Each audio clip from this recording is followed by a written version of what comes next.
Šiandien buvo sunki diena, gal net per sunki. Atrodė, kad viskas lysta iš rankų, kad pasaulis per garsus, o viduje per tuščia. Kartais norisi tiesiog išnykti, susilieti su tamsa, kad niekas neklaustų, kaip sekasi.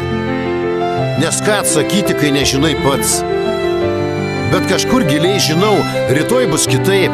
Ne todėl, kad viskas staiga pasikeis, o todėl, kad kiekviena nauja diena tai dar viena galimybė.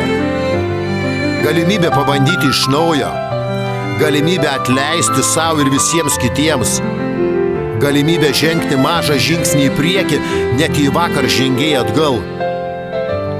Rytoj vėl patekės saulė.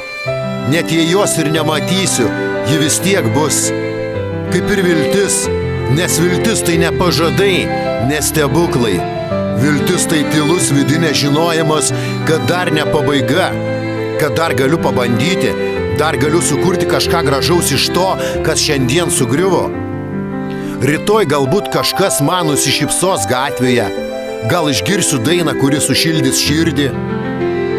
Gal vėl patikėsiu, kad verta gyventi ne tik iš pareigos, bet ir dėl mažų dalykų.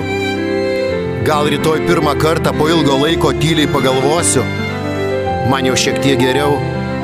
Nes net jei šiandien buvo tamsu, rytoj gali nušvisti nauja galimybė, nauja pradžia, naujas tikslas. Real Dreams.